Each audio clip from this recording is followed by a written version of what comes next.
Le Mali fait face à plusieurs risques tels que les inondations, les incendies, les effondrements, les accidents professionnels et plus récemment les attaques terroristes visant des unités industrielles. Ces risques sont exacerbés par les changements climatiques et l'urbanisation non maîtrisée.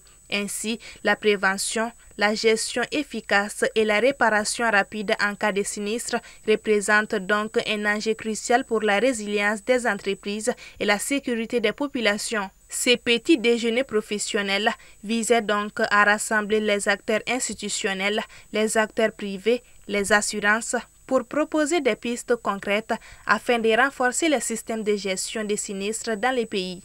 Le secteur des assurances demeure un domaine hautement réglementé. Donc, l'État veille à ce que les assurés soient indemnisés. C'est dans ce cadre-là que nous assurons une surveillance permanente des compagnies d'assurance.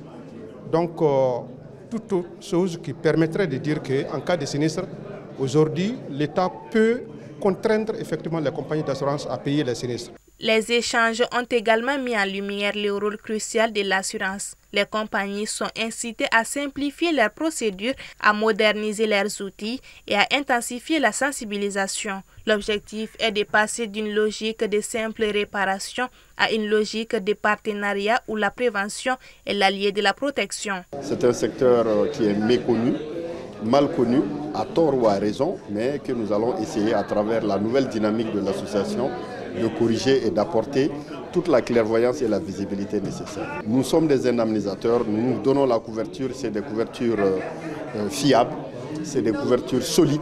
Donc la solidité financière aujourd'hui du marché des assurances est sans équivoque et aucune crainte que les indemnisations ne suivront pas. L'industrie de l'assurance, qui collecte une grande quantité d'épargne, contribue significativement au financement de l'économie nationale.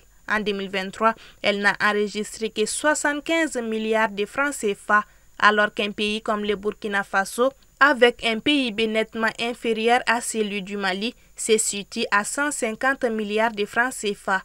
La Côte d'Ivoire est à 600 milliards et le Sénégal à 500 milliards de francs CFA. Nous avons aussi lancé un appel à l'État parce que la fiscalité est très élevée.